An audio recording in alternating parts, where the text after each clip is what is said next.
एक गांव में हरिया नाम का एक किसान रहता था। हरिया की शादी को 20 साल हो गए थे, पर अभी तक उनके कोई संतान नहीं थी। वे दोनों पति पत्नी इसी सोच में दुखी भी रहते थे। उनके पास एक छोटा सा कद्दू का खेत भी था, जिसमें वो खेती कर कर अपना भरण पोषण किया करते थे। वो दोनों अपने कद्दू के खेत में खेती करते थे। एक दिन एक परी आती है और एक बच्चे को उनके कद्दू के खेत में एक कद्दू में रखकर वहाँ से चली जाती है। वो बच्चा उस परी का होता है, पर वो आधा परी और आधा इंसान होता है, इसीलिए वो उसे परी लोग नहीं ले जा सकती होती है। इसलिए वो उसे कद्दू में रखकर वहाँ से चली जाती है। हरिया सुबह को अपनी पत्नी के साथ कद्दू के खेत में आता है और फिर जब वो कद्दू काटने लगता है, तभी उन्हें उस कद्दू में एक बच्चा मिलता है। उसे वो खुशी खुशी उठाकर अपने घर ले जाते हैं और उनका परिवार पूरा हो जाता है। ये सोचकर वो खुश होते हैं कि अब उनके संतान नहीं थी, पर अब वो माता पिता बन गए हैं और भगवान ने उन्हें संतान भी दे दी है, जिसके बाद वो बहुत खुश रहने लगते हैं। धीरे धीरे वो बच्चा बड़ा हो जाता है और वो एक बहुत ही सुंदर लड़की बन जाती है। लड़की धीरे धीरे बड़ी होने लगती है। उसका नाम वो नैना रखते हैं। वो बहुत ही सुंदर, बिल्कुल परियों के जैसी होती है। अब नैना 18 साल की हो गई होती है और वो दोनों पति पत्नी उसके बारे में सोच रहे होते हैं कि अब नैना बड़ी हो रही है, हमें उसकी शादी भी करनी है। पर नैना इतनी सुंदर है कि उसके लिए कोई ढूंढना बड़ा ही मुश्किल है। एक दिन नैना जा रही होती है और वो उस राज्य के राजा से टकरा जाती है।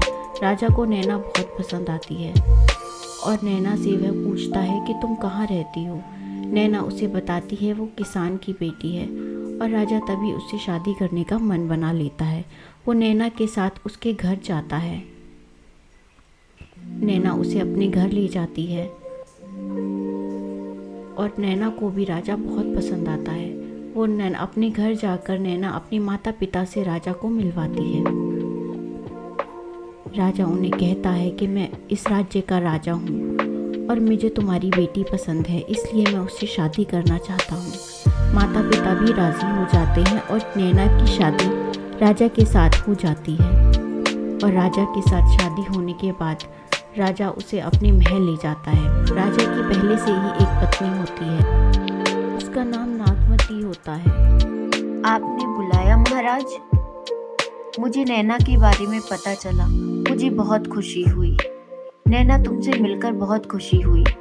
नागमती नैना को देखकर मन ही मन जलने लग जाती है, क्योंकि नैना उससे बहुत ज़्यादा सुंदर होती है। हाँ बड़ी रानी, ये नैना है। मैं इनसे आपको मिलवाना चाहता था। नैना मेरी नई पत्नी है और अब ये छोटी रानी भी है, तो मैं चाहता हूँ कि आप इसे अपनी छोटी बहन की तरह रखें और मन में कोई भेदभाव ना रखें। आज से आप इसका छोटी बहन की तरह ख्याल रखें, क्योंकि नैना यहाँ नई है। आप रखेंगी ना? जी महाराज, आप बेफिक्र रहिए। मैं नैना को पूरा महल दिखाऊंगी। अभी उसका भी घर है और मैं उसका अच्छे से ध्यान भी रखूंगी। आप फिक्र मत करिए। नैना बहुत ही जल्दी हम सब में घुल मिल जाएगी। मुझे पता चला महाराज, नैना छोटे परिवार से है, इसीलिए मैं उसको यहाँ के तौर तरीके भी सिखा दूंगी। वो छोटे परिवार से थी, पर अब वो रानी है, आप ये ध्यान रखिए। ये बताओ नैना, तुम्हारे गले में ये जो माला है, ये तो बहुत ही कीमती है। क्या तुम्हें ये महाराज ने दी है? तुम्हारे पास ऐसी माला कहाँ से आई? क्योंकि तुम तो एक गरीब परिवार से हो, है ना?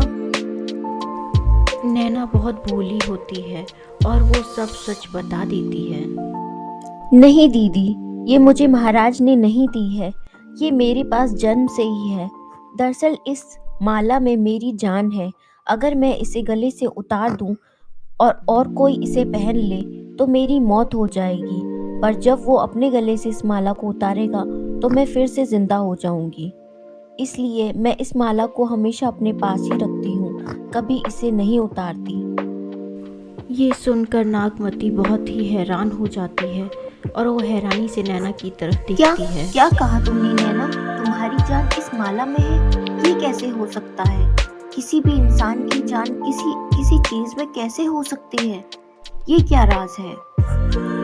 नैना नागमती के मन को समझ नहीं पाती और अपने सारे राज नागमती को बता देती है, एक बहन के जैसे।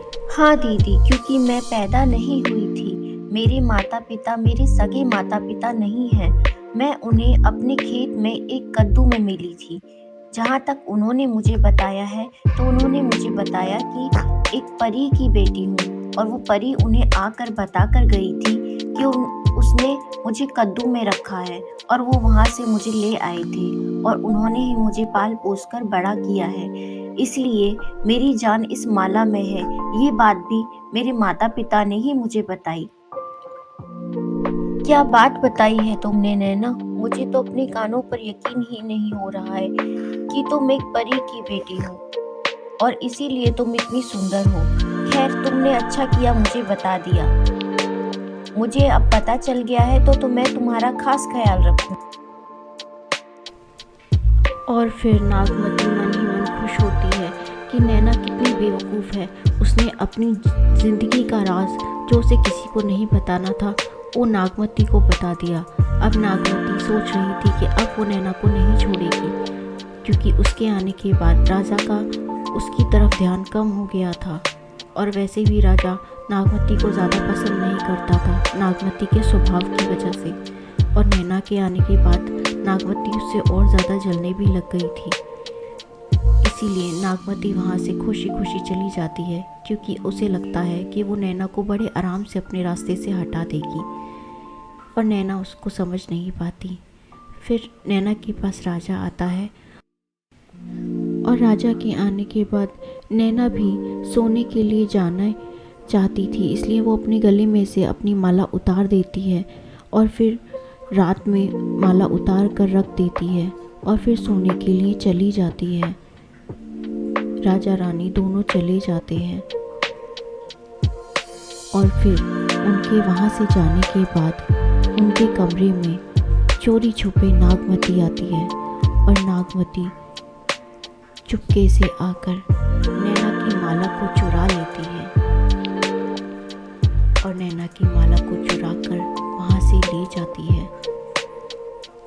नैना को ये सब पता नहीं चलता। और फिर अगले दिन की सुबह हो जाती है, और नैना को माला कहीं भी नहीं मिलती। नैना उसे ढूंढती है, और माला ना मिलने पर वो राजा के पास जाती है, और राजा से कहती है, महाराज, मेरी माला चोरी हो गई है। मेरी वो कीमती माला चोरी हो गई है। वो है ही नहीं। उसके बिना मैं जिंदा नहीं रह सकती। क्या हुआ नैना, तुम इतनी घबराई हुई क्यों हो? एक माला ही तो है, वो यहीं कहीं इधर उधर तुम्हें मिल जाएगी। महल से कभी चोरी नहीं होती। यहाँ बहुत से जेवर हैं, और कोई माला पहन लो। नैना, क्या हुआ? क्या हुआ तुम्हें नैना? नैना, क्या हुआ? बोलो, ये क्या हुआ? इतना कहने के बाद नैना ज़मीन पर गिर पड़ती है, और तभी उसकी मौत हो जाती है। राजा को यह रहस्य समझ नहीं आता, क्योंकि राजा को इस बारे में कुछ पता ही नहीं होता है। नैना ने कभी उसे अपने राज नहीं बताए होते हैं, और उसे कभी मौका ही नहीं मिलता उस माला के बारे में जानने का। नैना की मौत के बाद राजा बहुत उदास रहने लग जाता है, और उधर नागमती बहुत ही खुश होती है, क्योंकि उसने नैना को अपने रास्ते से हटा दिया होता है, और वो इस राज्य की अब एक लौती रानी होती है। और राजा की हालत के बाद वो और भी ज़्यादा खुश होती है, क्योंकि अब राजा कोई और शादी नहीं करेगा, उसे ये भरोसा होता है।